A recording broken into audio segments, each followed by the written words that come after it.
This is where I work every day. I usually work, well, I usually work about 6 to 7 hours a day, but we're not sure, yeah.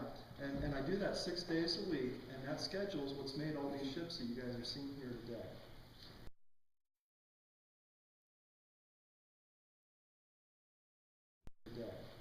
And it's a lot of fun. I started carving when I was actually younger than you guys, and I just kind of stuck with it. I kind of liked it. When I got in high school, that's when I started making the carvings from blueprints and real fancy and everything.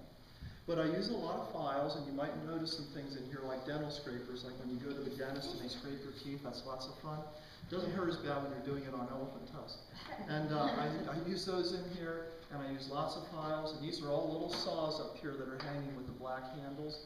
And they all look the same, but they're all actually different. They all have a different blade in them for a different type of work that I have to do. So that's what I work with the ivory with, is basically saws and files. And my current ship I'll bring out here in a minute. It's a little ship from about the year 1450, about the time of Christopher Columbus. And so that's the ship that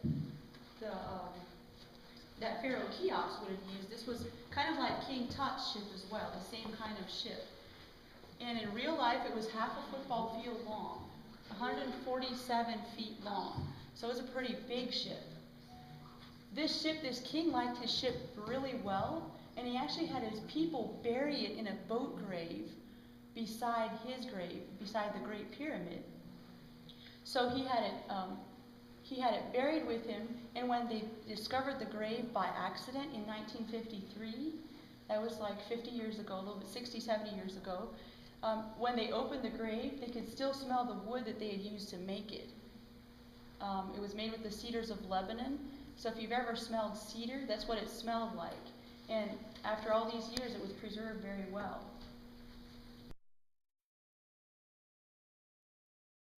Here, these were the big ships that would go out and bring back big loads of cargo. They would sail all over the world, bring back big loads of cargo, and then these smaller guys, we would call them little brown UPS trucks today, is what they did. They went out and took took just a little bit of that huge load and delivered it to the people along the streets of, or I guess along the seacoast.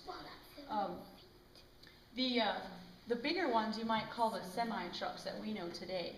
They were out on the big interstates and going back and forth and getting these big loads of goods brought back in. It was the largest of the three ships. So you probably think that Christopher Columbus liked the Santa Maria the best. We always like the bigger ones better, right? Actually, Christopher liked the Nina better. He thought that the smaller ship was better because there was a lot of rocks. There are a lot of rocks out in the ocean, and he had no idea places or with different.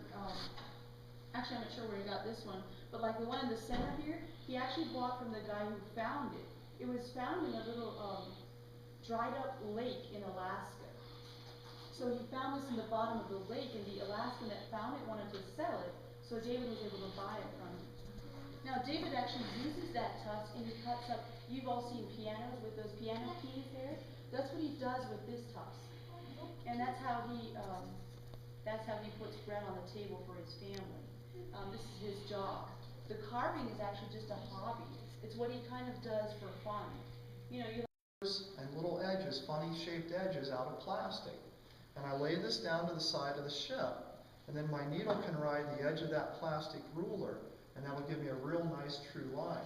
Right now, just when you guys walked up, I had made a score line, and after I made the score line, then I rubbed Black India ink over it, okay? And I just smeared the ink on real messy-like, because when ivory's polished, the ink won't stick to it, but it will stick to the scratch line.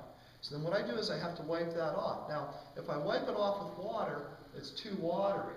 If I wipe it off with oil, it's too oily. So what do I wipe it off with? Wipe it off with spit. You ever go downtown and your mom's taking you into the store and she says, "Oh my goodness, you're all messy." She gets your little hanky out and she gets spit on it, she cleans your mouth or your face up with that. That's what I do with my little babies here, okay? Take that and just get some spit going, and you wipe that right off, and that's how I get that black line to show up.